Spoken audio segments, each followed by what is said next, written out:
Hi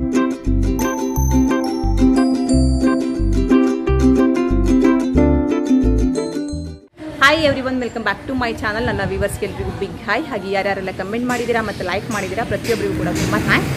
ನಾವಿವತ್ತು ಕಲ್ಲಿನ ಕೆತ್ತನೆ ಮತ್ತು ಮರದಿಂದ ಮೂರ್ತಿಯನ್ನು ಮಾಡಿದ ಒಂದು ಪ್ಲೇಸ್ಗೆ ಬಂದಿದ್ದೀವಿ. ತುಂಬ ಚೆನ್ನಾಗಿ ಇಲ್ಲಿ ಕೆತ್ತನೆಯನ್ನು ಮಾಡಿದ್ದಾರೆ. ಸೊ ಯಾವ್ಯಾವ ರೀತಿಯಾದ ಕೆತ್ತನೆಯನ್ನು ಮಾಡಿದ್ದಾರೆ, ವುಡ್ಡಿಂದ ಆಗಿರ್ಬೋದು ಮತ್ತು ಕಲ್ಲಿಂದ ಆಗಿರ್ಬೋದು, ಪ್ರತಿಯೊಂದು ನೋಡೋಣ ಯಾವ ರೀತಿಯಾಗಿದೆ ಅಂತ. ಈ ಕೆತ್ತನೆಯ ಹೆಸರು ಶಿಲ್ಪ ಸೃಷ್ಟಿ ಅಂತ. ಇಲ್ಲಿ ಒಳಗೆ ಬಂದರೆ ಮೇಲೆ ಒಂದು ದೊಡ್ಡದಾದ ಶಿವನನ್ನು ಇಟ್ಟಿದ್ದಾರೆ. ತುಂಬ ಚೆನ್ನಾಗಿ ಕಾಣಿಸ್ತಾ ಇದೆ. ನೆಕ್ಸ್ಟು ಇಲ್ಲಿ ಬರೆದಿದ್ದಾರೆ ನೋಡಿ, ಶ್ರೀ ವಿಶ್ವಕರ್ಮ ಪರಬ್ರಹ್ಮಣಿ ಅಂತ ಬರೆದಿದ್ದಾರೆ. ಇವರು ಸರ್ಟಿಫೈಡ್ ಆಗಿರೋ ಮರ ಮತ್ತು ಕಲ್ಲಿನ ಕೆತ್ತನೆಗಾರರು. ವಿಶ್ವಕರ್ಮ ಅಂದರೆ ನಿಮಗೆಲ್ರಿಗೂ ಗೊತ್ತಿರೋ ಹಾಗೆ ವಾಸ್ತುಶಿಲ್ಪಗಳ ರಚನೆಯ ಪ್ರಧಾನ ದೇವರು. ಸೊ ಇವಾಗ ಹೇಳೋದಾದರೆ ದೇವತೆಗಳ ಇಂಜಿನಿಯರ್ ಅಂತಲೇ ಹೇಳ್ಬೋದು.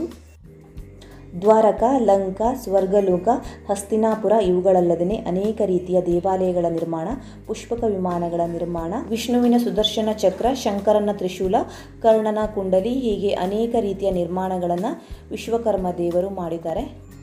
ಇಲ್ಲಿ ಕೆತ್ತನೆ ಮಾಡುವವರು ಸಹ ಯಾವುದೇ ರೀತಿಯ ಕೆತ್ತನೆಯ ಮಷಿನ್ಗಳನ್ನು ಯೂಸ್ ಮಾಡ್ದೇ ವಿಶ್ವಕರ್ಮನ ರೀತಿಯಲ್ಲಿ ತುಂಬ ಚೆನ್ನಾಗಿ ಮೂರ್ತಿಗಳನ್ನು, ದೇವಾಲಯಗಳನ್ನು, ಹಾಗೆಯೇ ಮಂಟಪಗಳನ್ನು ಪ್ರತಿಯೊಂದು ಇಲ್ಲಿ ಇವರು ಕೆತ್ತನೆ ಮಾಡ್ತಾಯಿದ್ರು.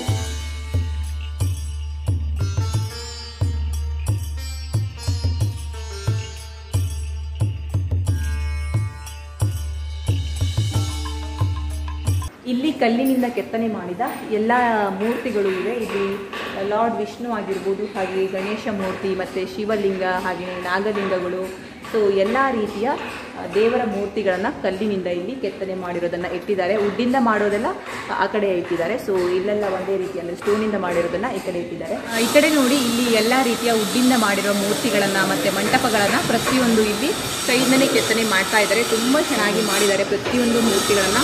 ಮಂಟಪ ಎಲ್ಲ ಇದೆ ನೋಡಿ. ಹಾಗೆಯೇ ಬಾಗಿಲಿಗೆ ಹಾಕ್ತಾರಲ್ಲ, ದೇವರ ಬಾಗಿಲಿಗೆ ಅಥವಾ ಮನೆ ಬಾಗಿಲಿಗೆ, ಇದು ಡೋರ್ ಕೂಡ ಮಾಡಿದ್ದಾರೆ. ಇಲ್ಲಿ ಕಾಣ್ತಿರುವ ಮೂರ್ತಿಗಳನ್ನು ನೋಡಿ, ವುಡ್ಡನ್ನು ಉಪಯೋಗಿಸಿ ಕೈಯಿಂದನೇ ಕೆತ್ತನೆಯನ್ನು ಮಾಡಿರೋದು. ತುಂಬ ಚೆನ್ನಾಗಿ ಬಂದಿದೆ.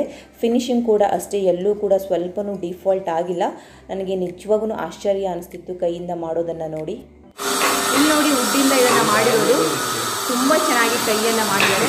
ಈ ರೀತಿಯಾಗಿ ರಿಮೂವೆಲ್ಲ ಮಾಡೋಕ್ಕಾಗತ್ತೆ ನೈಫನ್ನು. ತುಂಬ ಚೆನ್ನಾಗಿ ಮಾಡಿದ್ದಾರೆ. ಮೂರ್ತಿಗಳ ಒಂದೊಂದು ಭಾಗಗಳನ್ನು ಕೆತ್ತನೆ ಮಾಡಿ ಇಟ್ಕೊಂಡಿರ್ತಾರೆ. ಕೈಯಾಗಿರ್ಬೋದು, ಕಾಲಾಗಿರ್ಬೋದು, ಅಥವಾ ಡಮರುಗ, ತ್ರಿಶೂಲ, ಹೀಗೆ ಬೇರೆ ಬೇರೆ ರೀತಿಯ ಪಾರ್ಟ್ಸ್ಗಳೆಲ್ಲ ಇರುತ್ತಲ್ಲ, ಸೊ ಅದನ್ನು ಕಟ್ ಮಾಡಿ ಇಟ್ಕೊಂಡಿರ್ತಾರೆ. ಆಮೇಲೆ ಲಾಸ್ಟಲ್ಲಿ ಎಲ್ಲವನ್ನು ಜೋಡಣೆ ಮಾಡ್ತಾರೆ.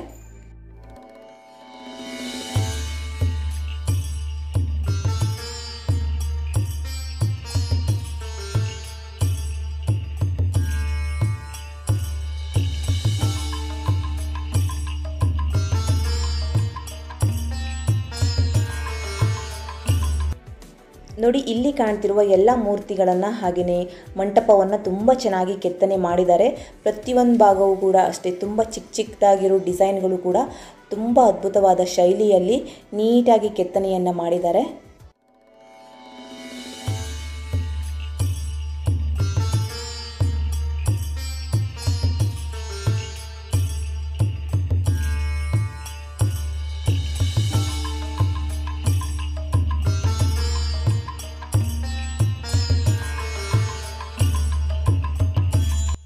ನೆಕ್ಸ್ಟ್ ಈ ಮಂಟಪವನ್ನು ನೋಡಿ, ತುಂಬ ಚೆನ್ನಾಗಿ ಕೆತ್ತನೆಯನ್ನು ಮಾಡಿದ್ದಾರೆ.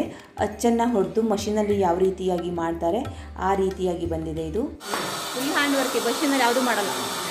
ಚೆನ್ನಾಗಿದೆ.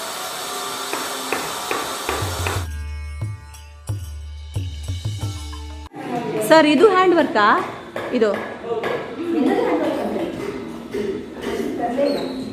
ಸೊ ಇದು ನೋಡಿ, ಹ್ಯಾಂಡ್ ವರ್ಕಿಂದ ಮಾಡಿರೋದು. ನಿಜವಾಗೂ ಮಷಿನ್ ಕೂಡ ಇಷ್ಟು ಚೆನ್ನಾಗಿ ಮಾಡಲ್ಲ, ಆ ರೀತಿಯಾಗಿ ಹ್ಯಾಂಡ್ ವರ್ಕಿಂದ ಮಾಡಿದ್ದಾರೆ. ಪ್ರತಿಯೊಂದು ಕೂಡ ಡಾಟ್ಸ್ ಆಗಿರ್ಬೋದು, ಎಡ್ಜ್ ಆಗಿರ್ಬೋದು, ಫಿನಿಶಿಂಗ್ ಪ್ರತಿಯೊಂದು ಕೂಡ ಸಖತ್ತಾಗಿ ಬಂದಿದೆ. ಇದನ್ನು ಕೂಡ ಅಷ್ಟೇ, ಎಲ್ಲನೂ ಕೂಡ ಇಲ್ಲಿ ಮಾಡ್ತಿರೋದು ಪ್ರತಿಯೊಂದು ಹ್ಯಾಂಡ್ ವರ್ಕಿಂದ ಮಾಡಿರೋದು.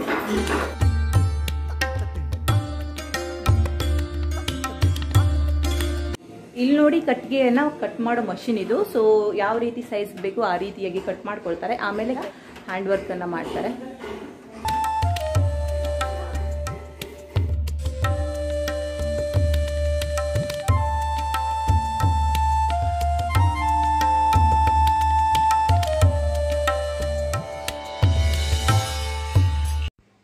ನಿಜವಾಗೂ ಹೇಳಬೇಕಂದ್ರೆ ಇಲ್ಲಿರುವ ಕೆತ್ತನೆ ಮಾಡಿರುವ ಮೂರ್ತಿಗಳನ್ನು ಮತ್ತು ಮಂಟಪವನ್ನು ನೋಡಿ ತುಂಬ ಖುಷಿಯಾಯಿತು ಮನಸ್ಸಿಗೆ.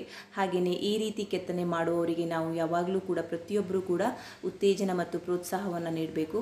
ಸೊ ಇವರ ಶ್ರದ್ಧಾ ಭಕ್ತಿಯ ಕೆಲಸಕ್ಕೆ ಹಾಗೆ ಕೆತ್ತನೆಗೆ ಸಲಾಮನ್ನು ಹೇಳ್ತಾ ಇವತ್ತಿನ ವಿಡಿಯೋನ ಎಂಡ್ ಮಾಡ್ತಾ ಇದ್ದೀನಿ. ನಿಮಗೂ ಕೂಡ ಇಷ್ಟ ಆಯಿತು ಅಂತ ಭಾವಿಸ್ತೀನಿ. ಇಷ್ಟ ಆದರೆ ಪ್ಲೀಸ್ ಲೈಕ್ ಮಾಡಿ, ಶೇರ್ ಮಾಡಿ, ಕಮೆಂಟ್ ಮಾಡಿ. ಹಾಗೆಯೇ ನೀವೇನಾದರೂ ಫಸ್ಟ್ ಟೈಮ್ ನನ್ನ ಚಾನಲ್ನ ನೋಡ್ತಾ ಇದ್ದರೆ ಮತ್ತು ಸಬ್ಸ್ಕ್ರೈಬ್ ಮಾಡ್ದೇ ನೋಡ್ತಾ ಇದ್ದರೆ ಇಷ್ಟ ಆದರೆ ದಯವಿಟ್ಟು ಸಬ್ಸ್ಕ್ರೈಬ್ ಮಾಡ್ಕೊಳ್ಳಿ. Thank you for watching. Take care. Bye.